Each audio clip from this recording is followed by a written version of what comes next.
जैसे ऐसी चीज़ जो आपके पास नहीं बोलनी चाहिए, लेकिन चूंकि धार्मिक बात है, एक पति पत्नी के बीच का जो शारीरिक संबंध है वो वैध है।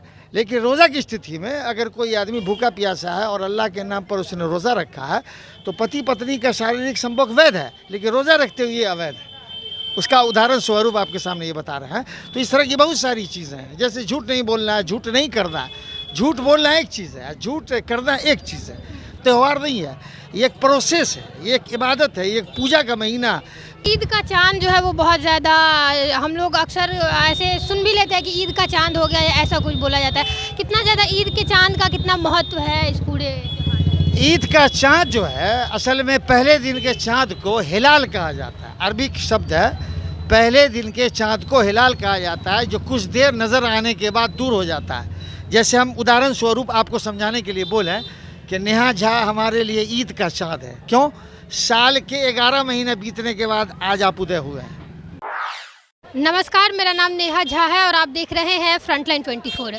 अभी हम लोग भुआरा में मौजूद है, जो कि भुआरा का जो मस्जिद है वहाँ पे, और हम लोग प्रयास कर रहे हैं कि जैसे हम लोग हिंदू धर्म के अलग अलग त्यौहार, अलग अलग पर्व को आप लोगों को दिखाते हैं, चाहे वो छठ हो, चाहे वो दुर्गा पूजा हो, उसी तरीके से हम लोग प्रयास कर रहे हैं कि और अलग समुदाय का जो त्यौहार होता है, जो मुस्लिम वर्ग का त्यौहार होता है, उन त्योहारों को के बारे में भी आप लोगों तक जानकारी पहुंचाएं कि आखिर उस त्यौहार में क्या क्या होता है और वो लोग किस तरीके से इस त्यौहार को मनाते हैं, क्या क्या चीज़ें रहती हैं।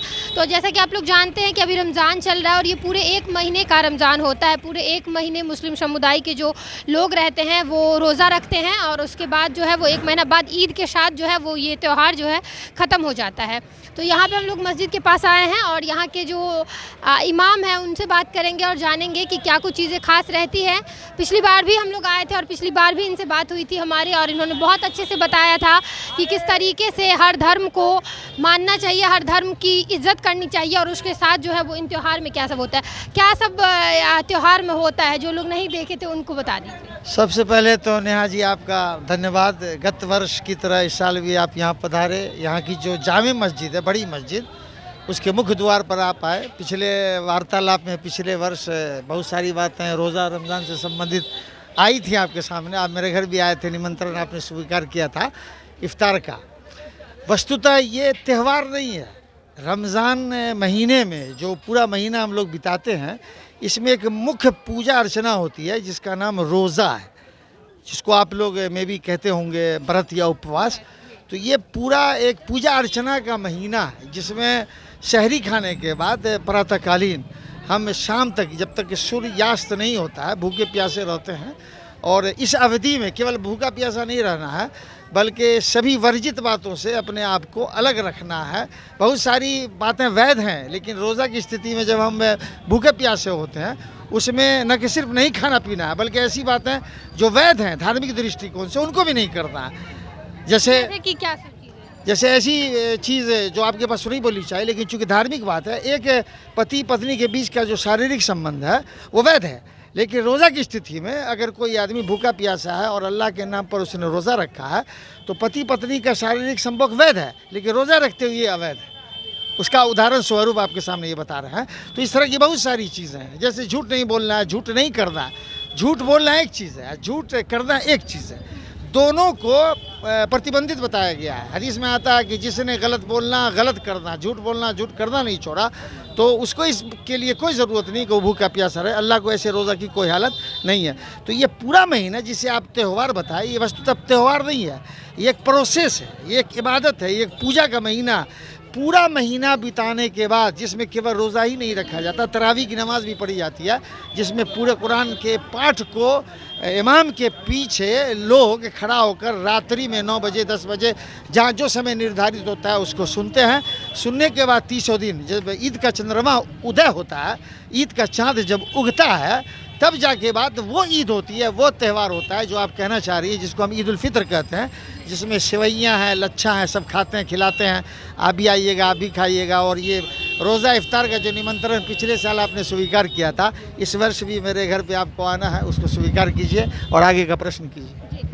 ईद का चांद जो है वो बहुत ज़्यादा हम लोग अक्सर ऐसे सुन भी लेते हैं कि ईद का चांद हो गया है, ऐसा कुछ बोला जाता है। कितना ज़्यादा ईद के चांद का कितना महत्व है इस पूरे त्योहार में? ईद का चाँद जो है असल में पहले दिन के चाँद को हिलाल कहा जाता है। अरबिक शब्द है, पहले दिन के चाँद को हिलाल कहा जाता है, जो कुछ देर नज़र आने के बाद दूर हो जाता है। जैसे हम उदाहरण स्वरूप आपको समझाने के लिए बोलें कि नेहा झा हमारे लिए ईद का चाँद है। क्यों? साल के 11 महीने बीतने के बाद आज आप उदय हुए हैं, जबकि आते रहना चाहिए, और भी प्रश्न पूछना चाहिए, इस्लाम धर्म को समझना चाहिए, सबसे मिलना चाहिए, और आप उसी स्वभाव की हैं भी।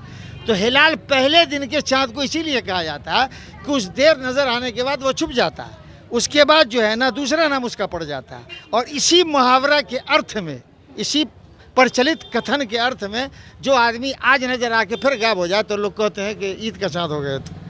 तो वो ईद का चाँद जो है प्रतीक होता है कुछ देर दिखलाने के लिए, और वो एक प्रसन्नता का, खुशी का, हैप्पीनेस का एक पैगाम होता है, जिसके उदय के बाद अगले दिन सुबह में हम लोग स्नान करके साफ़ सुथरा नया कपड़ा पहन के ईदगाह में नमाज़ पढ़ने के लिए जाते हैं। उस ईद के दिन के लिए सेवई लच्छा का आपको अलग से निमंत्रण है, जो आपको स्वीकार करना पड़ेगा इफ्तार के निमंत्रण के अलावा। आगे बोलिए। आज से कितने दिन बाद ईद रहेगा? आज हम लोग रमज़ान का 22वां है। चूँकि हम लोगों का ये रमज़ान और त्यौहार जो भी क्रियाक्रम है धार्मिक वस्तुता, तो वो चंद्रमा पर आधारित है। तो चाँद का उदय यदि बृहस्पति शुक्रवार को हुआ तो पर्व शनिवार को होगा, तब 29 रोज़े होंगे। और अगर चाँद का उदय शनिवार को हुआ तो पर्व रविवार को होगा, तो मतलब होगा 30 रोज़े हमने रखे, और हम लोग दोनों में खुश हैं। मतलब चाँद के आने पर ये डिपेंड करता है कि किस दिन ईद होगा। हाँ, यदि चंद्रमा का उदय शुक्रवार को हुआ तो ईद शनिवार को होगी, और ज़्यादा लोग, अधिकांश लोग पूरे भारतवर्ष में इच्छुक हैं कि ईद शनिवार ही को हो और रोज़ा समाप्त शुक्रवार को हो। और ऊपर वाली की मर्जी से अगर चाँद का उदय शुक्रवार को नहीं हुआ तो शनिवार को निश्चित होना है। 30 से अधिक रोज़े नहीं हो सकते हैं। 30 से अधिक, जैसे अंग्रेज़ी महीने में 31 का भी महीना होता है, तो इस्लामिक महीने में 29 और 30 ही के दिन, 30 ही दिन होते हैं। तो 30 रोज़ा जब रख लिया जाएगा और शनिवार को चाँद का उदय होगा तो रविवार को त्यौहार होगा। तो और मतलब आप लोगों का जो पूरा समुदाय के जो लोग होते हैं, और काफ़ी ज़्यादा उत्साह से ये रोज़ा जो रखते होंगे, बच्चे लोग भी रखते होंगे? हाँ, बच्चे लोग भी रखते हैं, उनको प्रैक्टिस किया जाता है। वो कहते हैं ना कि करत करत अभ्यास के जर मोती होत सुजान, रस्सी आवत जावत तय सिल पर पड़त निशान। अंग्रेजी में बोलते हैं practice makes a man perfect. अभ्यास जो आदमी को पूर्ण बनाता है। तो हम लोग प्रयास करते हैं कि घर के छोटे बच्चे और बच्चियां जो हैं वो 5-6 बरस की आयु से रखना शुरू करें। जैसे नबी साहब का फरमान है कि बच्चे जब 7 बरस के हो तो नमाज के लिए उनको कहो, और 10 बरस के हो जाए तो उनको मारो। उसी आलोक में हम लोग रोज़ा जो है 5-7 बरस की उम्र से रखाने लगते हैं, ताकि उनको आदत पड़े, अभ्यास हो, प्रैक्टिस हो, और आगे 10-12 बरस की उम्र में जाने के बाद अभ्यास जब हो जाए तो आराम से रोज़ा रखें। धन्यवाद मौलवी जी, इतना जानकारी। फजलुल्लाह जी। फजलुल्लाह जी। हाँ, स्कूल के हेड मास्टर भी हैं हम, और इमाम हम नहीं हैं, इमाम कोई और होते हैं। अच्छा, इमाम कोई और हाँ, होते तो हैं। इमाम साहब हमारे जो इस मस्जिद के हैं सैफुल्लाह साहब, वो दूध के विक्रेता भी हैं, सुधा दूध के।